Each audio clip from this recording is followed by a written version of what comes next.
قال الله عز وجل ومن الناس من يشتري لهو الحديث ليضل عن سبيل الله بغير علم ويتخذها هزوا أولئك لهم عذاب مهين। আল্লাহ সুবহানাহু ওয়া তাআলা বলেন, যে সমস্ত অহেতুক ক্রীড়া কৌতুক খেলতামাশা যেগুলি মানুষকে আল্লাহ থেকে দূরে সরিয়ে দেয়, কোরআন থেকে দূরে সরিয়ে দেয়, ইসলাম থেকে দূরে সরিয়ে দেয়, এই সমস্ত জিনিসগুলি আমদানি করা, প্রমোট করা, এই সমস্ত জিনিসগুলি মানুষের মধ্যে নিয়ে আসা, যার মাধ্যমে মানুষকে আল্লাহ থেকে দূরে সরিয়ে দেওয়ার চিন্তা যারা করবে তাদের জন্য কিয়ামত রয়েছে দ্বিগুণ শাস্তি।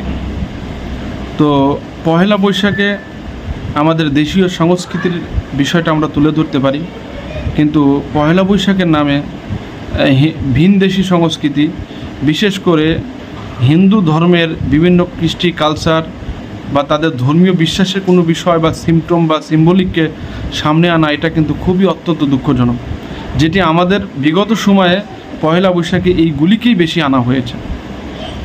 এই বছর আমরা চমৎকার একটি বিষয় দেখলাম যে আমাদের মাদ্রাসার ছাত্ররা ইসলামের মূল্যবোধকে সঙ্গে রেখে, মূল্যবোধকে ঠিক রেখে ইসলামের বিভিন্ন সিম্বলিককে সম্বলিত বিভিন্ন প্লাকার্ড, ফেস্টুন, ব্যানার এগুলিকে সামনে এনেছে। দীর্ঘ একটা সময় মুসলমানরা এই এশিয়া মহাদেশ শাসন করেছে, সুতরাং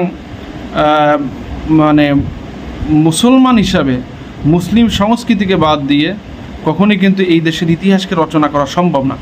এই জন্য পহেলা বৈশাখে আমাদের দেশীয় সংস্কৃতির সাথে ইসলামী মূল্যবোধটাকে কিন্তু ঠিক রাখতে হবে। ভালো লেগেছে যে এবার মাদ্রাসার ছাত্ররা ইসলামী মূল্যবোধের অনেক বিষয়গুলি সামনে এনেছেন, এগুলি এভাবেই সামনে আনতে হবে, কারণ বাতিলকে মোকাবেলা করতে গেলে বৈধ জিনিসগুলিকে লিগ্যাল ইস্যুগুলিকে সামনে আনতে হবে। শুধু ফতুয়া দিয়ে হারাম বললে হবে না, হারামের বিপরীত হালাল যেই বিষয়গুলি সেটিকে সামনে আনতে হবে।